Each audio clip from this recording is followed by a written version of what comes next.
ফিলিস্তিনের গাজা ভূখণ্ডের বাইরে ইসরায়েলি সেনাদের বিরুদ্ধে মানবাধিকার লঙ্ঘনের অভিযোগ উঠেছে। এই ঘটনা ঘটেছে গাজায় চলমান যুদ্ধের আগে। ৩০ এপ্রিল এক প্রতিবেদনে এই তথ্য জানিয়েছে ব্রিটিশ সংবাদ মাধ্যম বিবিসি। এদিকে মানবাধিকার লঙ্ঘনের পরও মার্কিন সামরিক সমর্থন অব্যাহত রাখার ঘোষণা দেওয়া হয়েছে। বিস্তারিত ইমতিয়াজ আলমের রিপোর্টে। ব্রিটিশ সংবাদ মাধ্যম বিবিসির এক প্রতিবেদনে বলা হয়েছে, পৃথক ঘটনায় ইসরায়েলি সামরিক বাহিনীর ৫টি ইউনিট মানবাধিকার লঙ্ঘনের জন্য দায়ী বলে প্রমাণ পেয়েছে মার্কিন পররাষ্ট্র দপ্তর।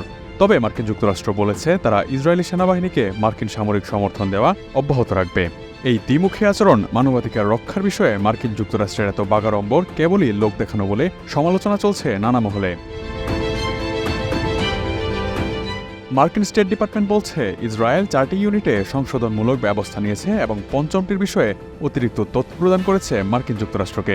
এর অর্থ হচ্ছে সমস্ত ইউনিটই মার্কিন সামরিক সহায়তা পাওয়ার জন্য যোগ্য থাকবে। ইসরায়েলের প্রধান সামরিক সহায়তা প্রদানকারী দেশ হচ্ছে যুক্তরাষ্ট্র। দেশটি প্রতি বছর ইসরায়েলকে $3.8 বিলিয়ন মার্কিন ডলার মূল্যের অস্ত্র ও প্রতিরক্ষা ব্যবস্থা সরবরাহ করে থাকে। বিবিসি বলছে, ইসরায়েলি সেনাবাহিনীর যে কোনো ইউনিটের বিরুদ্ধে মার্কিন সরকারের এই ধরনের ঘোষণা এটি প্রথম। স্টেট ডিপার্টমেন্টের মুখপাত্র বেদান্ত প্যাটেল বলেছেন, ইসরায়েলি নিরাপত্তা বাহিনীর 5টি ইউনিট মানবাধিকারের চরম লঙ্ঘন করেছে। অবশ্য মানবাধিকার লঙ্ঘনের এই ঘটনায় কোনো জবাবদিহিতা নিশ্চিত করা হয়েছে কিনা তা না বলতে পারলেও ইসরায়েলি সেনাবাহিনীর এসব ইউনিটের বিরুদ্ধে রাজনৈতিক চাপে কঠোর অবস্থান নেওয়া থেকে যুক্তরাষ্ট্র পিছিয়ে গেছে বলে ওঠার দাবিকে অস্বীকার করেছে মার্কিন পররাষ্ট্র বিভাগ।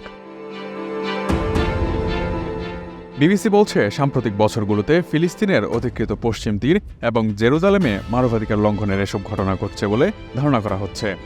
মার্কিন সরকার বলেছে, তারা নির্যাতন, বিচার বহির্ভূত হত্যা, জোরপূর্বক গুম এবং ধর্ষণকে এই ধরনের লঙ্ঘন হিসেবে বিবেচনা করে থাকে। মানবাধিকার লঙ্ঘনের জন্য দায়ী হলেও অভিযুক্ত ইউনিটগুলোর বিরুদ্ধে কঠোর ব্যবস্থা না নেওয়ায় ইসরায়েলের প্রতি যুক্তরাষ্ট্রের দৃষ্টিভঙ্গির ক্ষেত্রে দ্বিচারিতা আছে কিনা জানতে চাইলে প্যাটেল বলেন, ইসরায়েলকে বিশেষ সুবিধা বা নীতি নিয়ে দ্বিচারিতা বলে কিছু নেই এবং তাদের এসব স্ট্যান্ডার্ড সব দেশে সমানভাবে প্রয়োগ করা হয়। মার্কিন পররাষ্ট্র দপ্তরের এই বক্তব্য এমন একটি সময়ে সামনে এলো যখন ইসরায়েল গাজায় আন্তর্জাতিক আইন লঙ্ঘন করতে পারে বলে এরই মধ্যে পররাষ্ট্রমন্ত্রী অ্যান্টনি ব্লিংকেনকে জানিয়েছেন কিছু মার্কিন ঊর্ধ্বতন কর্মকর্তা। Imtiaz Alam, desk report, ATN news.